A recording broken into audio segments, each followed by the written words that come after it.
Baik, bismillahirrahmanirrahim. Alhamdulillah, alhamdulillahi ala ihsanih, wa syukru lahu ala taufiqihi wa amtinani, wa asyhadu an la ilaha illallah wahdahu la syarika lah, ta'ziman li sya'ni, wa asyhadu anna Muhammadan abduhu wa rasuluhu ad-da'i ila ridwani. Allahumma salli wa sallim ala Muhammadin wa ala alihi wa ashabihi wa ikhwani. Amma ba'du, fallahumma anfa'na bima 'allamtana wa 'allimna ma yanfa'una wa zidna 'ilman ya rabbal alamin. Wa ikhwani fid din wa akhawati fillah rahimani wa rahimakumullah.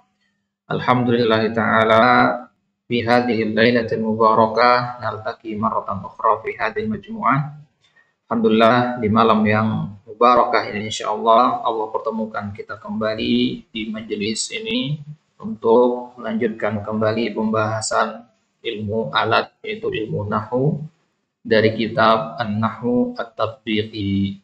Nahwu ditinjau dari sisi sifat aplikatifnya.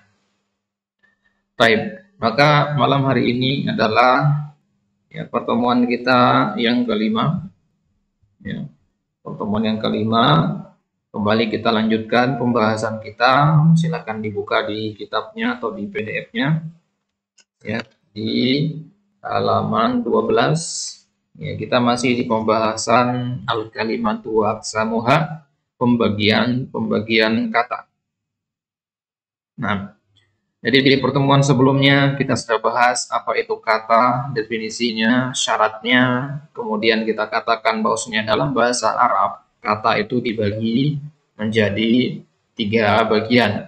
Al-ismu, al-fi'lu, wa al-harf. Baik. Isim dan fi'il sudah selesai kita bahas di pertemuan-pertemuan sebelumnya.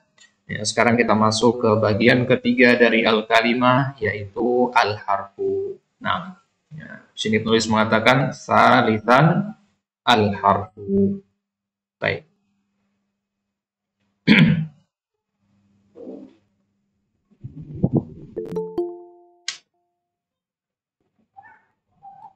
Nah, jadi di bagian yang ketiga ini penulis akan membawakan tentang al-harf.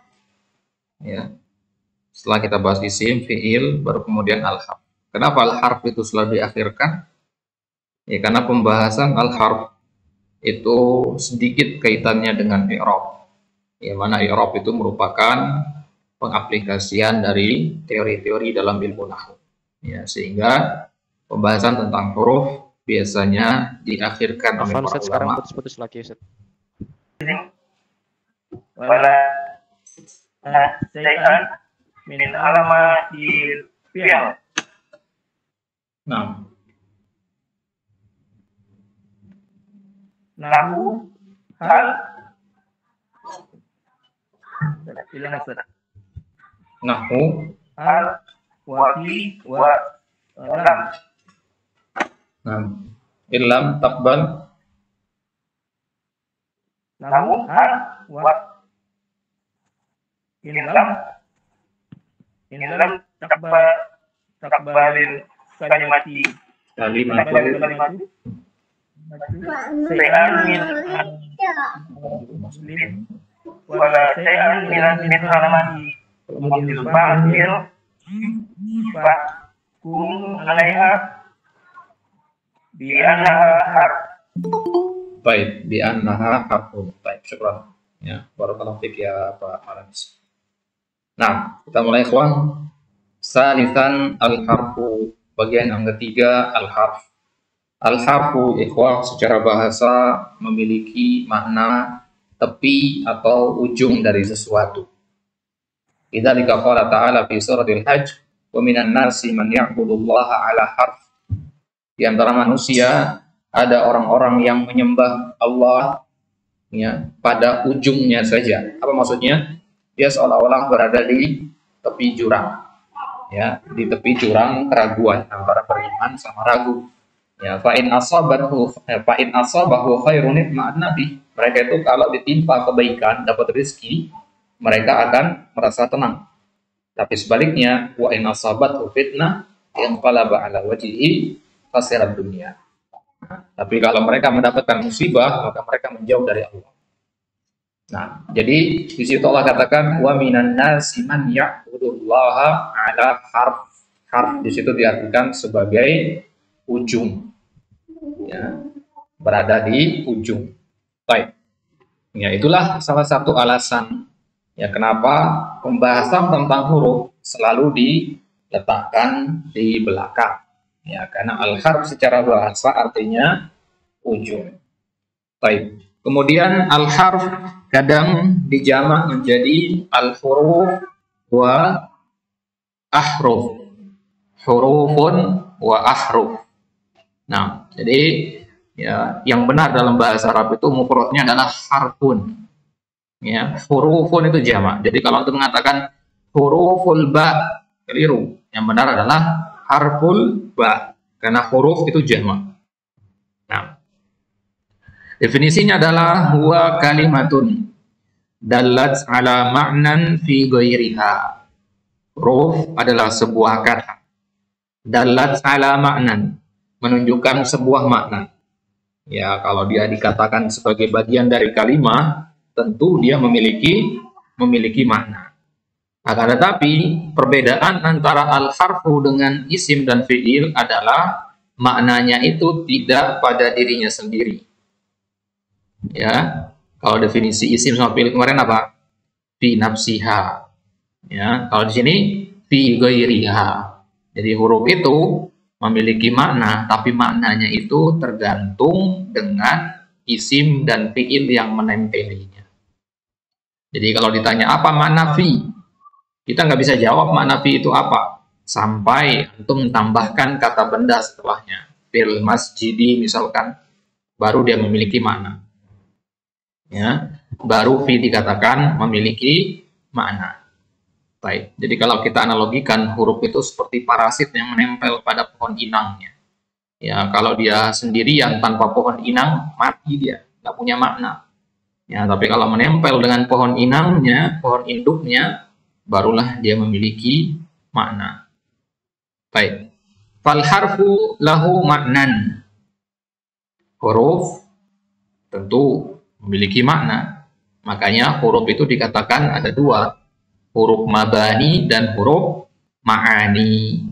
Huruf mabani itu alif, ba, ta, itu huruf mabani. Dan itu bukan pembahasan kita dalam ilmu nahwu.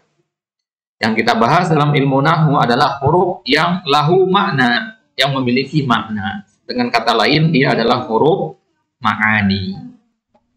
Nah, walakin maknahu, akan tetapi makna dari huruf itu la yadhharu, tidak muncul, illa fit tarkib, kecuali dalam bentuk tarkib. Apa itu tarkib, ikhwan?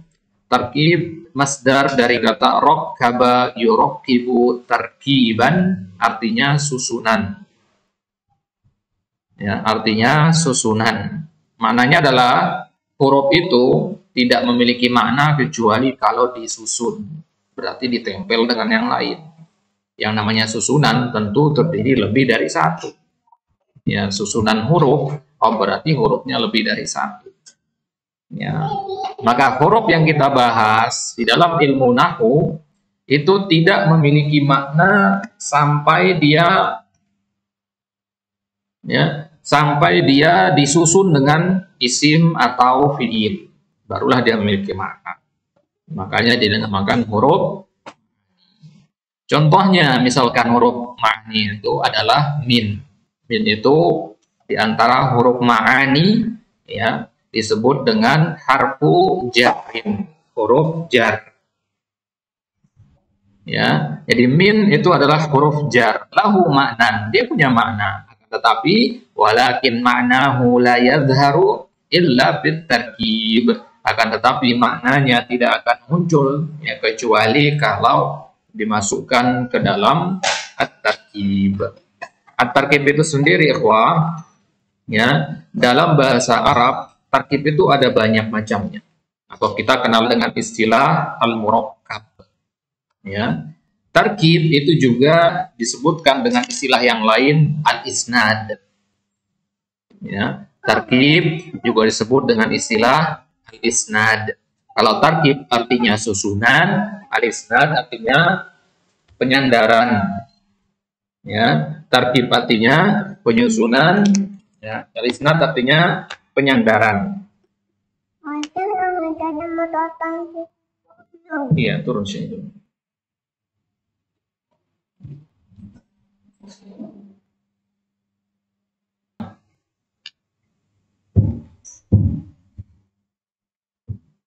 Baik. Jadi tarkib itu juga kadang disebut dengan istilah al-isnad. Nah, ya makanya dalam pembahasan ada istilah murakkab, ada istilah pembahasan musnad. Murakkab itu dari kata tarkib, musnad itu dari kata al-isnad. Aisyah. Nah, jadi murakkab itu ikhwah ada banyak jenisnya. Ada istilahnya murakkab isnadi, ada istilahnya murakkab idhofi, ada murakkab bayani, ada murakkab mazji, banyak macamnya. Nah, salah satu dari jenis murakkab itu atau tarkib itu ya adalah ya tarkib ya syibhu al-jumlah. Ya, jadi huruf jar dengan isim majrur setelahnya itu dinamakan tarkib syibhul jumlah. Baik, kita ambil contoh di sini min. Ya, di dalam surat Al-Isra ayat yang pertama, qala ta'ala subhanalladzi asra bi 'abdihi lailan minal masjidil haram. Nah, min di situ ya.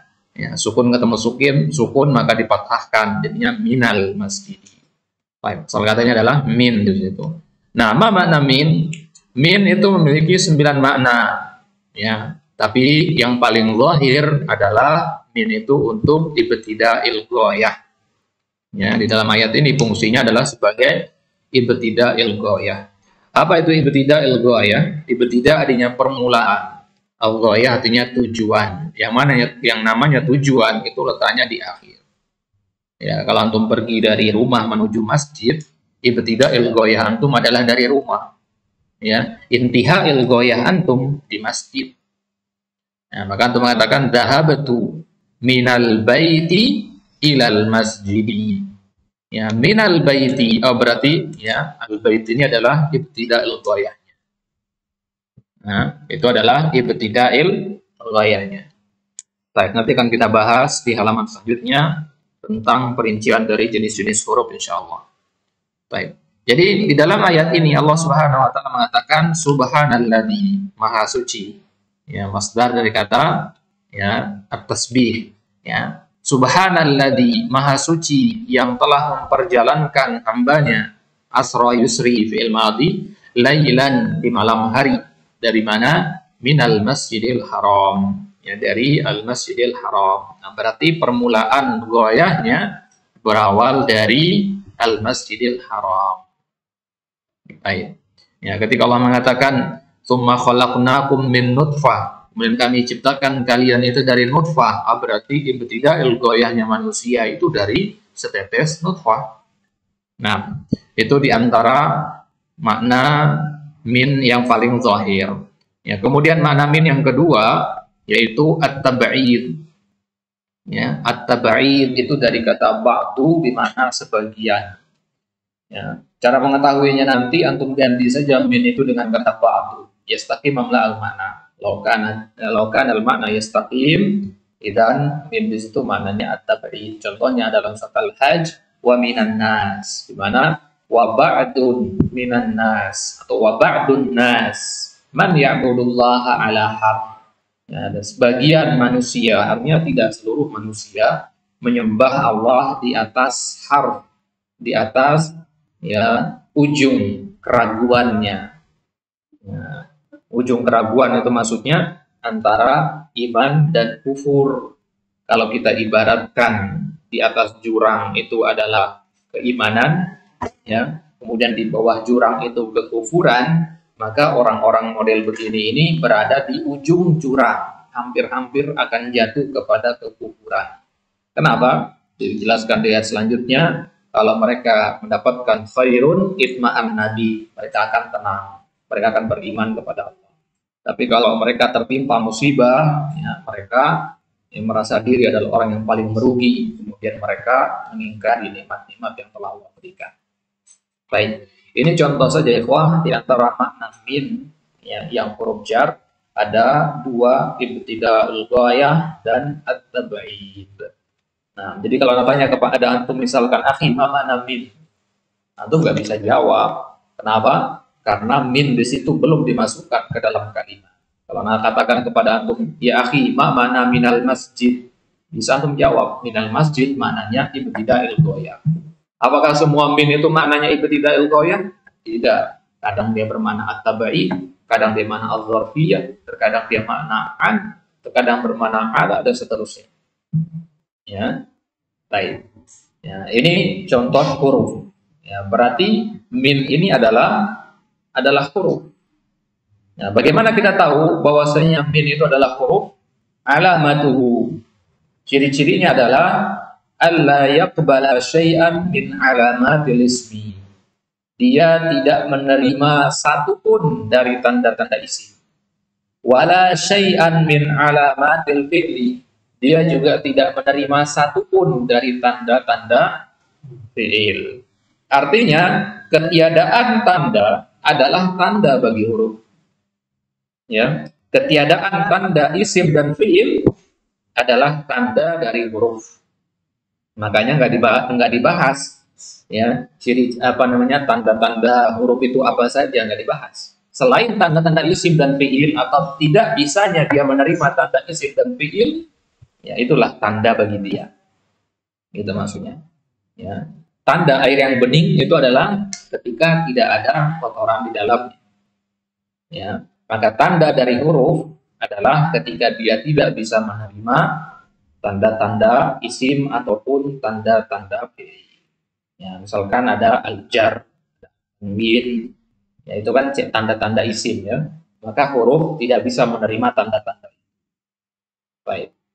Nah, maka paham kaidah ikhwan, al-aslu fil asma al-i'rab. Hukum asal dari isim itu adalah mu'rab, bisa berubah-ubah. Muhammadun, Muhammadan, Muhammadin, kecuali beberapa isim yang kita kenal dengan istilah al-mabniyat. Nanti di bab selanjutnya kita bahas. Kemudian hukum asal dari fi'il adalah al-bina. Hukum asal dari fi'il adalah al-bina, mabni. Nah, kalau huruf bagaimana? Isim hukum asalnya mu'rab, fi'il hukum asalnya mabni. Kalau huruf kulluha mabniyah. Ya, semuanya dihukumi mabni, bukan hukum asalnya lagi. Kalau dikatakan hukum asal berarti ada pengecualiannya.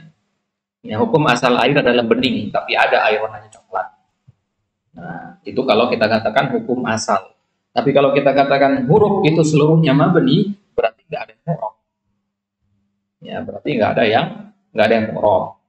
Kalaupun ada, nanti itu dalam masail khilafiyah biasanya. Ya, permasalahan yang diperselisihkan. Ya. Anda bisa rujuk perincian masalah itu di kitabnya Ibn al-Ambari, Al-Insaf fi Masail Khilaf. Baik. Jadi ciri dari huruf adalah ketika ia tidak menerima tanda-tanda isim maupun tanda-tanda fi'il. Contohnya hal, fi, dan lam. Ya, perhatikan hal, fi, dan lam. Ini juga contoh yang dipakai sama Ibnu Malik dalam Alfiyahnya. Kenapa kok mereka menggunakan contoh ini hal, fi, dan lam? Ya, kenapa nggak huruf-huruf yang lain, ada min, ada ila, dan sebagainya? Ya, ada yang disampaikan di sini, yaitu pertama hal. Hal itu bisa masuk kepada isim dan fi'il. Hal itu bisa masuk kepada isim dan fi'il. Fi itu hanya bisa masuk kepada isim saja. Lam itu hanya bisa masuk kepada fi'il saja. Gitu ya. Maka dari tiga contoh ini bisa kita simpulkan bahwasanya huruf itu ada tiga jenis. Ya, ada huruf yang khusus untuk isim saja, artinya setelah huruf ini pasti isim. Ada huruf yang khusus untuk fi'il saja, artinya setelah huruf ini hanya boleh fi'il saja. Ada juga huruf yang boleh untuk isim dan boleh untuk fi'il. Hal misalkan, dia boleh untuk isim, boleh untuk fi'il. Hal ataka hadithul ghasyiyah, fi'il situ. Hal anta bi khair, isim, boleh dua-duanya. Tapi kalau fi hanya khusus untuk isim saja. Ya, Fi hanya khusus untuk isim saja. Tidak mungkin antum mengatakan fi yadhhabu, tidak mungkin. Karena fi ini huruf jar, dan jar itu merupakan tanda dari isim. Baik, kemudian lam hanya fiil saja, ya, karena dia hanya masuk kepada fiil. Atau mengatakan lam yalid walam yulad misalkan. Baik, nanti mana dari masing-masing ini akan kita bahas di halaman selanjutnya. Baik, kemudian catatan di situ, in lam taqbalil kalimatu syai'an min alamatil ismi wala syai'an min alamatil fi'li fahkum 'alaiha bi annaha harfun. Illam taqbal al kalimat, jika ada sebuah kalimat, sebuah kata dalam bahasa Arab, antum bingung kata tersebut apakah dia isim, fi'il atau huruf. Ternyata setelah antum coba-coba, dia tidak menerima satu pun dari tanda-tanda isim. Dimasukkan huruf jar nggak bisa, ya, ditambahkan ta'ul fa'il nggak bisa, ya, ditambahkan ya'ul mukhatabah juga nggak bisa, ya, wala syai'an min alamatil fi'li, tidak bisa menerima tanda-tanda fi'il juga. Maka apa yang harus kita lakukan? Fahkum, maka hukumilah bahwasanya dia adalah harf. Nah, berarti di sini bisa kita simpulkan, ikhwah, dari rangkaian pembahasan. Ini kan pertemuan kita yang kelima, ya. Pertemuan pertama, kedua, ketiga, dan keempat, rangkaian pembahasan itu yang ingin disampaikan satu poin sebenarnya, yaitu kemampuan untuk mentamyiz, membedakan antara tiga jenis kata itu. Ya, tak perlu antum belajar i'rab yang panjang lebar, mendalami nahwu sedalam-dalamnya, mempelajari perincian-perincian, masuk ke masail-masail khilafiyah, tapi antum tidak bisa membedakan antara isim, fi'il, dan harf. Itu kemampuan dasar, ya. Jadi kemampuan nahwu antum harus dibangun di atas kemampuan membedakan tiga jenis kata itu. Yang antum harus tahu. Ya, maka mulai dari sekarang ketika membaca ayat-ayat Al-Quran, tanyakan kepada diri antum, ini jenisnya apa? Isim, fi'il, atau huruf. Nah, setelah antum tahu isim, misalkan alhamdulillah, alhamdu isim, karena ada alif lam. Nah, baru kemudian antum tanyakan selanjutnya, kalau dia isim, isim apa namanya? Oh, dari sisi jumlah namanya isim mufrad, ya. Dari sisi bisa berubahnya apa tidak, ya dinamakan isim mustaq, dan seterusnya, ya. Nah, ya, artinya harus diawali dari kemampuan untuk mentamyiz, membedakan mana isim, mana fi'il, dan mana huruf. Baik. Ya, maka sekarang masuk ke halaman selanjutnya, ikhwah, ya, pembahasan tentang anwa'u al-hurufi. Nah, pembahasan tentang anwa'u al-huruf, jenis-jenis dari huruf. Baik, al-hurufu anwa'un katsiratun. Huruf itu adalah jenisnya banyak sekali, ya. Bahkan Muhammad Suyuti mengatakan dalam Hamul Hawami, ya, hampir tidak mungkin membatasi jumlah huruf itu. Ya, kenapa? Saking banyaknya. Nah, sebelum kita lanjutkan, ikhwah, pembahasan tentang huruf ini merupakan salah satu dari pembahasan di fikih lugha, ya. Fikih lugha itu adalah setingkat di atas ilmu alat, ya, ilmu nahwu, ya. Bagian dari lugha juga, ya, atau matnul lugha istilahnya. Ya, kitab-kitab fikih lugha, ya, itu ada banyak sekali, ya, yang biasanya dijadikan rujukan. Dia termasuk kitab nahwu juga, itu kitabnya Ibnu Hisham, Mughnil Labib.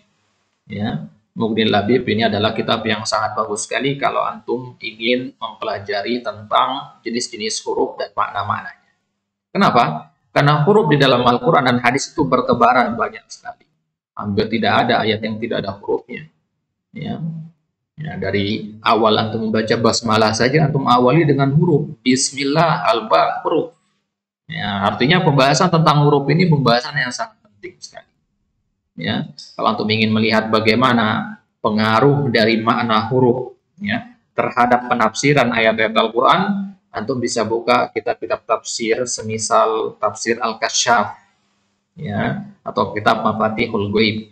Ya, di situ antum akan temukan bagaimana memahami huruf itu ternyata membuka pintu ilmu yang luas sekali dalam memahami ayat-ayat Al-Quran. Baik, maka di sini sekarang kita akan coba mendalami satu persatu dari huruf-huruf yang ada di sini, ya tentu untuk membentuk dasar saja, ya secukupnya untuk membuka jalan. Ya, kemudian ya perincian lebih lengkapnya antum bisa rujuk sendiri ke kitab-kitab fikih lughah. Baik. Ya, kita mulai kelompok yang pertama dari kelompok-kelompok huruf adalah huruful jar. Kenapa nggak dikatakan ahruful jar, ikhwah? Kalau dikatakan huruful jar itu wazan jam'ul kasrah. Kalau mengatakan ahrufil jar itu wazan jam'ul qillah. Wazan jam'ul qillah itu biasanya dari 3 sampai 9 huruf. Ya. Jadi kalau untuk mengatakan ahruful jar berarti jumlahnya sedikit, lebih sedikit daripada antum mengatakan hurufu al-jar. Ya, jumlahnya lebih sedikit. Nah. Baik. Jadi huruful jar nahwu min wa ila wa an wa ala wa fi wa rubba wal ba wal kaf wal lam wal wawu wat ta'u. Baik, ada beberapa jenis huruf di sini. Kita mulai dari yang pertama, min. Ya, tadi sudah kita ambil makna min di halaman sebelumnya. Min itu maknanya adalah ibtida'ul ghayah. Ya, ibtida'u al-ghayah. Nah, untuk perhatikan di sini, ya kita mulai dari makna min. Ya. Min fungsinya adalah ibtida'ul ghayah.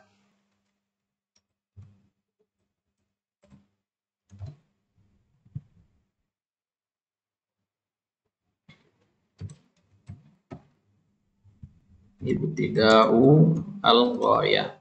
Baik, ibtida'ul ghayah itu sendiri ada dua, ikhwan. Ibtida'ul ghayah ya, al-makaniyah dan ibtida'ul ghayah az-zamaniyah.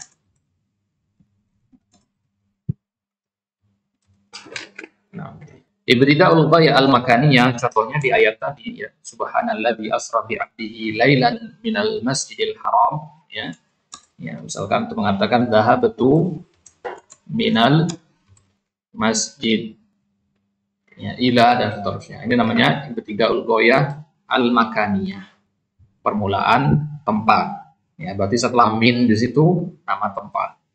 Nah, min ini juga bisa digunakan untuk ya ibtida'ul ghayah az-zamaniyah.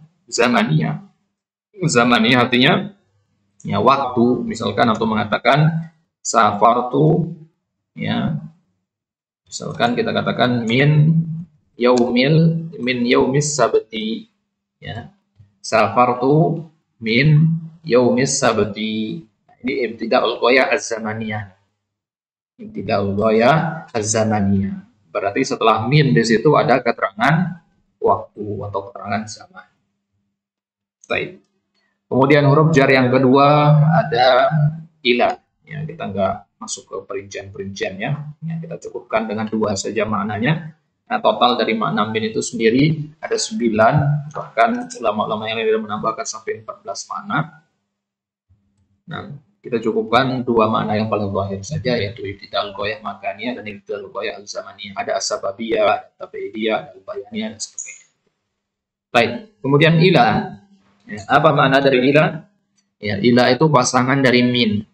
Ya, maknanya kalau min itu ibtida'ul ghayah, maka ila itu intiha'ul ghayah. Ya, intiha'u al-ghayah. Nah, bisa intiha'ul ghayah al-makaniyah, bisa juga intiha'ul ghayah az-zamaniyah. Misalkan tadi untuk mengatakan ya dhahabtu ya ila ya dhahabtu ila al-masjidi. Ya, idan ya, intihak goyahantum dari perbuatan dhahaba itu berakhirnya di al-masjid. Nah, kemudian ila itu juga bisa bermakna intihaul goyah az-zamaniyah. Ya, intihaul goyah az-zamaniyah. Ya, contohnya misalkan di dalam Al-Quran ya, summa atimmus siyama ilal lail. Nah, perhatikan ayat ini. Tsumma atimmus shiyama ilal lail. Kemudian sempurnakanlah puasa sampai malam hari. Oh, berarti malam masuk apa tidak? Ya, tidak masuk. Kenapa? Karena ya, intihanya adalah di malam hari. Jadi begitu penamaan malam itu sudah bisa terpenuhi, berakhirlah puasa kita di situ. Malam secara definisi adalah ketika matahari tenggelam. Ya, maka tidak perlu menunggu matahari tenggelam sempurna. Ya, begitu matahari sudah ada tanda mau tenggelam, ya sudah ya, sampai di batasan untuk berpuasa. Nah, ya, maka dikatakan di situ tsumma atimmus shiyama ilal lail, di mana intihaul ghoyah zamaniyah dari puasa itu sampai malam hari. Baik. Kemudian ya, huruf jar selanjutnya ada an. Nah, an ini maknanya adalah al-mujawazah. Ya, an ini maknanya al-mujawazah. Baik. Ini satu-satunya huruf dalam bahasa Arab yang ya, orang Basrah mengatakan dia tidak punya makna lain selain al-mujawazah. Ya, dia tidak punya makna lain selain al-mujawazah. Baik. Ya. Nah, tetapi kalau orang-orang Kufah mengatakan ya, ada makna lain selain al-mujawazah. Baik. Contoh al-mujawazah misalkan pada kalimat rogibatu, ya, anis syirki misalkan. Ya, apa artinya rogibatu anis syirki? Saya benci kesyirikan. Nah, ini namanya mujawazah, ya. Apa sebenarnya definisi mujawazah? Mujawazah itu sendiri tidak punya padanan kata yang tepat dalam bahasa Indonesia. Ya, bisa kita artikan secara mendekati. Mujawazah itu artinya melampaui. Rogibatu anis syirk artinya ya, kebencian saya, ya, ya, kata rogiba itu dulu ya, perhatikan kata rogiba itu bisa bermakna menyukai, bisa bermakna membenci. Ya, rogiba itu sendiri hukum asalnya adalah menyukai. Nah, kalau perbuatan kesyirikan itu dilampaui oleh kecintaan antum, artinya sudah keluar dari rasa cinta. Keluar dari rasa cinta, pindah kemana? Ke rasa benci. Nah, makanya rogibatu an itu artinya membenci. Rogibatu fi artinya menyukai. Nah, maka ketika mengatakan rogbah itu kan artinya rasa cinta, ya, keinginan. Itu namanya rogbah. Ya, maka ketika ya kata rogbah itu ketemu dengan an, berarti dia melampauinya, menjadi lawan katanya. Rogbah yang artinya mencintai ketemu dengan an, melampaui maknanya. Jadinya apa? Membenci. Ya, jadi dengan adanya an ini dibalik sempurna maknanya. Ya, dibalik 180 derajat menjadi kebalikannya. Yang tadinya artinya mencintai menjadi membenci. Makanya Nabi mengatakan man rogiba an sunnati falaisa minni. Barang siapa yang benci kepada sunnah, ya, rogibahan di situ.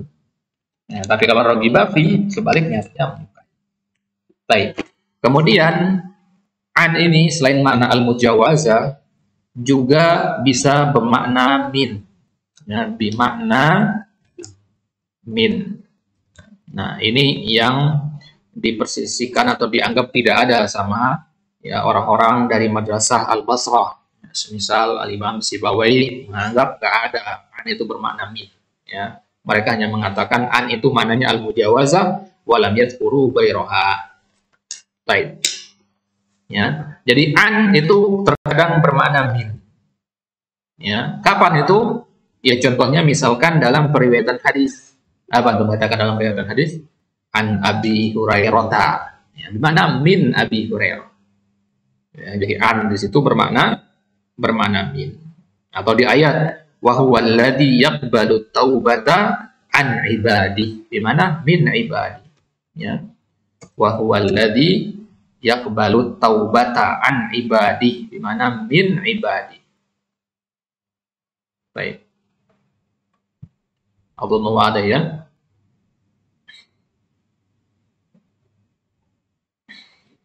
Wa huwallazi yaqbalu at-taubata an ibadi. Ya, di mana min ibadi. Baik. Ya, kita ambil dua itu saja makna dari an. Kemudian satu faedah tambahan ya. An ini bisa ditempeli oleh ma al-kafah. Walakin la takufuha anil amal. Ya. An itu bisa ditambahkan ma setelah. Jadinya amma. Ya, amma. Nah, jadi kalau kita tulis seperti ini. Ya, an ditambah ma. Ma ini namanya ma al-kafah. Al-kafah itu artinya membatasi amalan. Ya, inna misalkan. Inna itu memansubkan isim, memarfukan khabarnya. Tapi ketika kemasukan ma, batal amalannya. Tidak lagi memasukkan. Ma itu namanya ma al-kafah. Ya, namanya ma al-kafah. Nah, dan kaidahnya kalau huruf jar ketemu dengan ma al-kafah, maka alifnya harus dihapus. Jadinya amma. Gitu ya. An ditambah ma jadinya amma. Ya itulah di awal surat An-Naba untuk katakan amma yatsa'alun, bukan amma yatsa'alun. Gitu ya. Ya, berarti ya huruf jarnya dilebur dengan huruf mim di situ. Nah, kemudian perhatikan di situ wala takufuha anil amal, dan penambahan ma ini tidak membatasi amalannya. Artinya dia tetap memajrurkan kalau ada amma. Ya, dia tetap memajrurkan. Baik. Nah, nanti ada perinciannya. Kalau amma berarti dia boleh masuk ke fi'il dan sebagainya. Sudah keluar dari khususan sebagai huruf jar, tapi dia tidak dibatasi dari amal. Baik. Kemudian huruf jar selanjutnya apa di kitab tadi? Ala ya. Huruf jar selanjutnya tadi min wa ila wa an wa ala. Ala. Huruf jar selanjutnya adalah ala. Ma mana ala? Ala itu memiliki banyak makna. Kita ambil makna yang paling masyhur saja, yaitu makna al-isti'la. Apa itu al-isti'la? Al-isti'la itu artinya menunjukkan ketinggian. Maka ketika menggunakan kata ala, berarti sesuatu itu berada di ketinggian. Ya. Maka untuk katakan dalam ayat Al-Quran, "Tsummastawa 'alal 'arsy." Ya, "Tsummastawa 'alal 'arsy."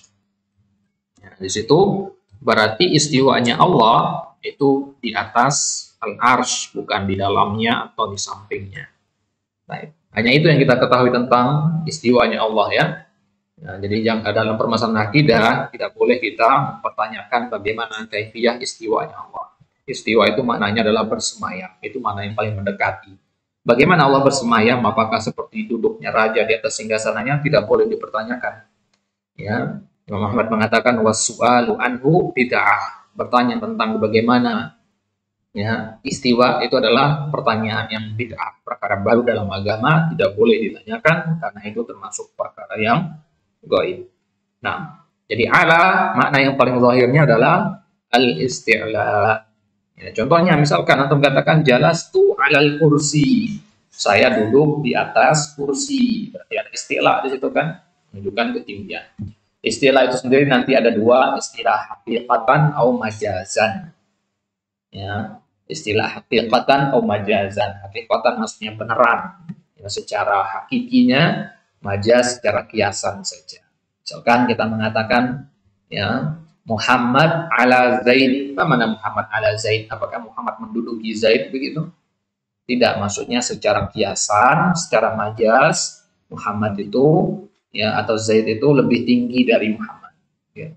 Secara kedudukannya, secara kemuliaannya, secara keberaniannya misalkan. Baik. Kemudian huruf jar selanjutnya min wa ila wa ya, min wa ila wa an wa ala wa fi. Huruf jar selanjutnya adalah fi. Nah, ma mana fi? Ya, fi mana yang paling zahirnya adalah az-zarfiyah. Ya, maknanya sama seperti dzaraf. Ya, coba untuk bedakan antara huruf jar dengan dzaraf. Bedakan antara huruf jar dengan dzaraf. Ya, tulab terkadang suka ya bingung ya atau suka kecampur antara ya huruf jar dengan dzaraf. Karena memang amalannya sekilas sama. Baik. Jadi kalau dzaraf itu misalkan antum mengatakan amama. di depan, khalfa di belakang, haula di sekitar, yamina sebelah kanan, shimala sebelah kiri, dan seterusnya. Nah, kalau fi itu artinya di dalam atau di gitu. Nah, karena dia mirip maknanya, kalau amama kan di depan. Nah, kalau dalam itu fi. Ya, amama zorob, fi juga berarti zorob. Mikirnya begitu, padahal tidak. Fi itu bukan zorob, tapi memiliki makna zorob. Gitu. Nah, jadi ingat ya, fi itu bukan zorob, tapi dia memiliki makna zorob. Makanya dikatakan para ulama, al-zarfiyah hiya aksaru maknan di fi wa aksaruha intisyaran wa aksaruhu intisyaran. Makna yang paling sering dipakai untuk huruf fi itu adalah makna az-zarfiyah. Baik. Misalkan antum mengatakan ana fil baiti. Ya, fi di sini zarfiyah maknanya. Nah, apakah hanya satu ini makna fi? Bagaimana dengan rogi betu fi? Ya, rogi betu fika misalkan. Bagaimana fi di situ? Nah, lain lagi artinya di situ. Tapi hukum asalnya fi itu bermakna az-zarfiyah. Nah, kemudian selanjutnya ya min wa ila wa an wa ala wa fi wa rubba. Ya. Rubba bukan robbu ya. Domu arra. Rubba. Ma mana rubba? Ma mana rubba? Ya. Ya, rubba itu sendiri punya dua fungsi dia. Lit taklil atau lit taksir. Ya, lit taklil ya misalkan kita mengatakan rubba talibin mujtahidin ya fil fasal. Nah, atau ya, contoh yang lain mungkin ini masih ambigu contohnya. Rubba misalkan kita katakan ya rubba muhmilin ya, rubba muhmilin najihun. Ya, rubba muhmilin najihun. Ya, apa di muhmil? Muhmil artinya orang yang suka lalai, orang yang lalai, orang yang malas. Ya, taklil itu artinya sedikit, jarang artinya. Maka rubba muhmilin najihun artinya jarang ada orang yang malas itu dan dia sukses. Ada nggak yang sukses? Ada. Ya, ya sukses dengan yang lainnya bisa jadi. Ya, tapi secara umum jarang kita temukan. Gitu. Maka ini maknanya taklil di situ. Ya, taklil mananya. Baik, dari mana kita tahu dia taklil atau taksir? Ya, lihat dari sigoh atau dari konteks kalimat. Kalau ya, taksir, contohnya bagaimana? Contohnya misalkan di hadis rubba shaimin. Ya, laisa lahu ya min siyamihi, laisa lahu min siyamihi illa al-ju' wal atash. Nah, taksir artinya lawan dari at-taklil tadi. Rubba shaimin artinya betapa banyak orang yang berpuasa itu. Laisa lahu min siyamihi. Bagian dari puasanya hanyalah al-ju', rasa lapar saja. Artinya dia nggak dapat pahala. Dia dapat puasa hanya dapat rasa haus dan rasa lapar saja. Di situ mana rubba adalah untuk taksir, untuk menunjukkan kebanyakan orang begitu. Ya, banyak orangnya seperti itu. Baik, maka kita katakan dua makna ini adalah makna yang relatif, begitu ya. Makna yang relatif. Ini tergantung antum sebenarnya bagaimana memahaminya. Ya, jadi rubah ini bisa taklil, bisa taksir, tergantung niat antum, gitu ya. Tergantung niat antum. Ya, makanya para ulama mengatakan ya al-i'rabu ala niyatil mu'rib. I'rab itu tergantung niat orang yang mengi'rabnya. Ya, kalau bagi anak ini maknanya taklil, bisa jadi antum mengatakan ini maknanya taksir dan kilahuma sahih. Ya, kilahuma mungkin, ya kedua-duanya bisa jadi.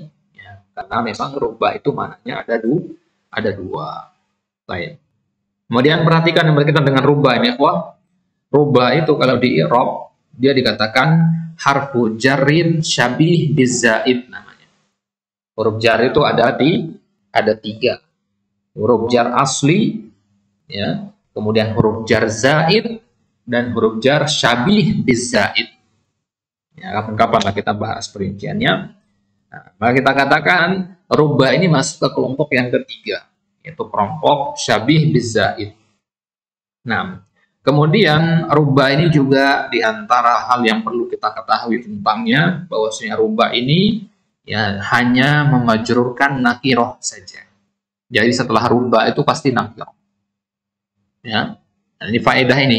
Kalau antum ketemu di kitab nanti, ya, kan gundulnya nggak ada harokatnya. Kalau antum lihat rubba, setelahnya ada alif lam, oh berarti bukan rubba bacanya, robbu berarti. Gitu ya. Rabbus samawati wal ard, ada alif lamnya. Nah, Rabbul bait, Rabbul Ka'bah. Nah, tapi kalau setelahnya nakiro, tidak ada alif lamnya, maka bisa jadi dibaca rubba. Baik. Kemudian rubba itu juga terkadang dia dimasuki oleh ma al-kafah tadi. Jadinya rubbama. Ya. Nah, rubbama. Ya, jadi ya kadang rubba itu bisa juga dimasuki oleh ma al-kafah. Nah, kalau sudah dimasuki oleh ma al-kafah, maka dia bisa masuk kepada ma'rifah juga. Ya. Nah, jadi dia bisa masuk kepada yang ma'rifah juga. Itu kalau rubba ketemu dengan ma setelahnya. Baik, misalkan kita mengatakan ya rubbamal mudarrisu qadimun. Ya, rubbamal mudarrisu qadimun. Ya, di situ maknanya ya mungkin artinya di situ. Rubbama artinya mungkin. Baik. Ya, ini dia ikhwah 6 makna dari huruful jar. Ya, sebelum kita lanjutkan, mungkin ada yang mau ditanyakan, silakan kita buka dulu sesi tanya jawab. Tafadhol, man lahu soal, falyas'al.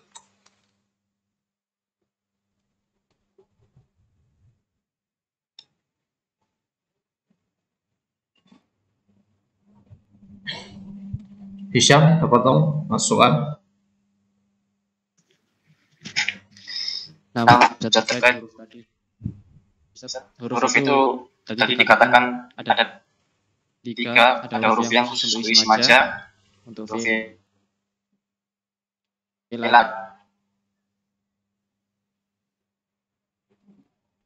Mikrofon antum masih mute. Tes 1, 2, 3. Gimana? Nah, gimana? Ada. Ya. Tadi huruf dikatakan ada 3 huruf khusus untuk isim, khusus untuk fi'il, dan bisa untuk isim dan fi'il. Nah, huruf yang dimaksud di sini jauh dari sisi apanya? Semua jenis huruf, ya semua jenis huruf. Kalau huruful jar misalkan khusus untuk isim gitu. Kalau huruf al-'athaf bisa untuk isim, bisa untuk fi'il gitu. Nah, jadi tinjau dari mana ya berlaku untuk semua, tidak ada batasan gitu. Jadi kalau antum misalkan di depan antum ada 100 huruf, ada min, ada lam, ada an, ada inna, ada ya, ada na'am, ada hamzah, ada al, dan seterusnya. Nah, 100 huruf tadi, kalau antum kelompokkan ke dalam kotak-kotak, kotaknya ada 3. Nah, ini kotak untuk ya isim, ini kotak untuk fiil, ini kotak untuk isim dan fiil. Ya, berdasarkan apa antum membaginya menjadi 3 kotak itu? Ya berdasarkan ya tatabu dan istiqro.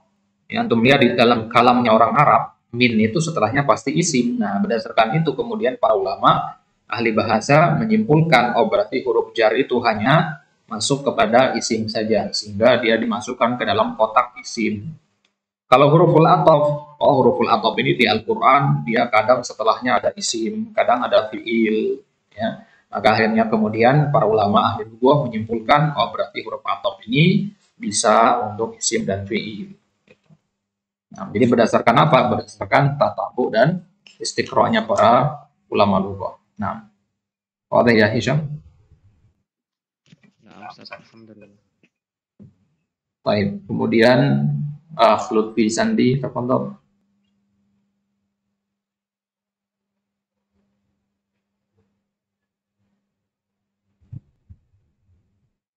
Ustaz, dengar saya suaranya. Kedengaran. Bertanya Ustaz tentang yang amat tadi, itu kan makafiat itu panjang ya harusnya Ustaz. Ma gitu. Tapi kenapa ketika amma itu ma-nya tidak dibaca panjang Ustaz? Nah, ya, itu sebagai tanda kalau dia itu ada huruf jar sebelumnya. Memang kekhususannya seperti itu ya. Ma'al kafah itu akan hilang alifnya kalau ketemu dengan huruf jar sebelumnya. Ya, tapi kalau tidak ketemu dengan huruf jar, maka ya ma-nya tetap ada. Misalkan innama panjang di situ kan, karena inna itu bukan huruf jar. Nah, maka i'rabnya nanti bagaimana? Ya, i'rabnya nanti misalkan di ayat amma yatasaalun atau katakan an harfu jarin, kemudian ma ismu istifhamin mabniyun fi mahalli jarin wal jar wal majrur muta'alliqan bi yatasaalun. Yatasaalun fi'il mudhari' marfu' bi subutil dan seterusnya. Nah, ada ya Lutfi?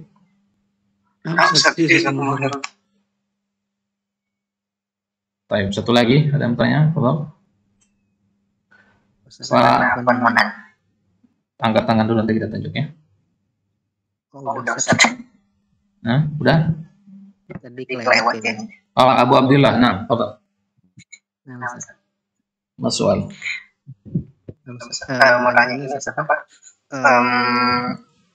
Kalau misalkan dalam bahasa Arab itu ada yang kayak jelas, ya misalkan sedikit atau banyak Ustaz. Kalau rubah kan bisa pakai yang ibu Ustaz.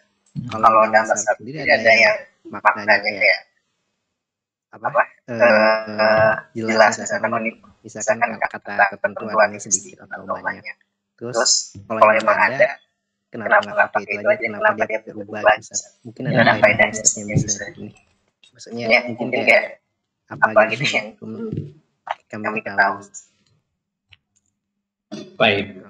Nah, jadi dalam masalah al-ikhbaru bil adad, mengabarkan jumlah, itu ada dua makna. Ikhbar yang sifatnya mubham dan ikhbar yang sifatnya sharih. Ya, ikhbar yang mubham itu yang sifatnya ambigu tadi. Nah, ya, apakah hanya bisa dengan ikhbar itu saja? Enggak, masih bisa ikhbar dengan sharih. Apa itu ikhbar dengan sharih? Ikhbar dengan sharih antum pertegas jumlahnya berapa. Ya, antum katakan misalkan di dalam ayat ini ra'aitu ahada asyara kaukaba, ini ikhbar bis-sharih. Nah, ini namanya ikhbar bis-sharih. Tapi kata wa minan nas, di antara manusia ada yang begini-begini, berapa di antara manusia itu? Mubham. Ya, mubham. Lantas kapan kita pakai yang sharih, kapan kita pakai yang mubham ya, atau yang ibham, yaitu tergantung kepada kebutuhan kita. Ya, kapan antum ingin menyebutkan ibham, kapan antum menyebutkan sharih. Kalau antum ingin mempertegas jumlah, misalkan dalam hadis innalillahi ya tis'un wa tis'una isman, misalkan Allah memiliki 99 nama. Nah, di situ harus dengan ikhbar bis-sharih. Ya, ikhbarnya bis-sharih. Ya, karena memang yang ingin ditekankan di situ adalah jumlahnya. Tapi kalau kalau antum tidak ingin menekankan jumlahnya, maka silahkan pakai yang mubham tadi. Salah satunya adalah dengan menggunakan lafaz seperti ruba, ma, man, dan yang lainnya. Nah, jadi tergantung kebutuhannya, kapan antum pakai ini, kapan pakai ini. Ya, adapun apa hikmahnya? Ya, Dr. Fadil As-Samroi itu menyebutkan hikmah dari ikhbar dengan al-ibham itu, ya, karena Allah ingin menunjukkan bahwasanya siapa saja bisa masuk ke dalam golongan itu selama dia memiliki sifat yang disebutkan. Contohnya tadi, ya, wa minan nasi man ya'budullaha ala harf. Di antara manusia ada yang menyembah Allah ala harf. Ya, Allah gunakan ikhbar dengan mubham di situ untuk mengisyaratkan kepada kita bahwasanya siapa saja selama dia manusia bisa terjerumus ke dalam perbuatan yang disebutkan di dalam ayat itu. Ya, tapi kalau digunakan angka-angka saja, ya, maka orang mungkin akan meremehkan sifat tersebut. Analoginya begini, ketika seorang guru di kelas mengatakan, barang siapa yang tidak mengerjakan PR akan dihukum, pasti pada takut kalau nggak mengerjakan PR. Nah, tapi kalau gurunya mengatakan, 3 orang yang tidak mengerjakan PR akan dihukum. Ya, beda pemahamannya. Kalau antum mengatakan 3 orang yang tidak mengerjakan PR, dia akan nyantai-nyantai saja. Oh, mungkin bisa jadi teman-teman saya yang 3 orang itu sudah tercukupi, saya orang keempat berarti nggak masuk hukuman, begitu demikian. Nah, jadi tergantung kepada kebutuhan dalam kalimat. Baik, Allah Ta'ala alam. Baik, wadah ya Abu Abdillah. Jazakallah. Baik, yang lain yang belum sempat ditunjuk bisa bertanya di grup nanti ya. Untuk sekarang kita lanjutkan dulu materinya karena masih banyak huruf yang belum kita bahas ini. Baik, dan ini waktunya sudah jam 9. Nah, kita lanjutkan sekarang masuk ke huruf apa sekarang? Alba ya. Kita masuk ke huruf alba. Nah, huruf alba ini ikhwah, di antara keistimewaannya adalah ya aksaru al-hurufi ma'nan, ya, huruf yang paling banyak maknanya. Ya, huruf dalam bahasa Arab yang paling banyak maknanya itu adalah huruf alba. Ba yang sama yang kita sebutkan di dalam lafaz basmalah, bismillahirrahmanirrahim. Baik. Nah, makna ba itu sendiri kita ambil beberapa di sini. Ya. Di antara makna ba itu ya ada yang dia bermakna al-isti'anah, ya, al-isti'anah. Apa itu al-isti'anah? Meminta pertolongan. Ya, kapan dia meminta pertolongan? Makna ba itu kalau masuk ya setelah ba itu adalah alat terjadinya fiil itu. Misalkan atau mengatakan kata betu ya bil qalam. Ya, qalam ini kan alat untuk kitabah ya. Nah, maka bi di sini maknanya adalah isti'anah, di mana kata betu isti'anatan bil qalam. Saya menulis dengan pertolongan dari al-qalam, dengan pertolongan pena. Baik. Kemudian makna lain dari ya alba ini adalah ya at-ta'diyah, ya at-ta'diyah. At-ta'diyah dari kata muta'addi ya. Ya, kapan itu? Misalkan dalam ayat zahaballahu binurihim. Ada ba di situ ya. Zahaballahu binurihim. Nah, dengan adanya ba di sini ya, maka dia merubah kata zahaba tadi menjadi muta'addi. Jadinya azhaba. Ya. Jadi zahaballahu binurihim artinya adalah Allah menghilangkan cahaya mereka. Kalau antum artikan zahaba karena dia pergi ya. Allah pergi dengan cahaya mereka? Bukan begitu artinya. Di sini artinya adalah Allah menghilangkan cahaya mereka, membawa pergi cahaya mereka. Ya, itu makna at-ta'diyah. Kemudian ya di antara makna ini juga yang ada dalam kitab fikih biasanya disebutkan yaitu at-tab'id, sebagian. Biasanya min yang bermakna at-tab'id ya, tapi ba juga terkadang makna at-tab'id. Contohnya di ayat wamsahu biru'usikum ya, wamsahu biru'usikum. Nah, di situ artinya apa? Wamsahu biru'usikum ya. Wamsahu biru'usikum itu artinya wamsahu ba'da ru'usikum. Ya, usaplah sebagian kepala kalian. Nah, berarti ketika berwudu ya, berarti ketika berwudu yang dibasuh itu hanya sebagian saja. Ya, ini pendapat yang dipegang oleh Imam Syafi'i, ya, Imam Ahmad, dan beberapa ulama dari ya, Malikiyah. Ya, tapi Imam Abu Hanifah sama Imam Malik berpendapat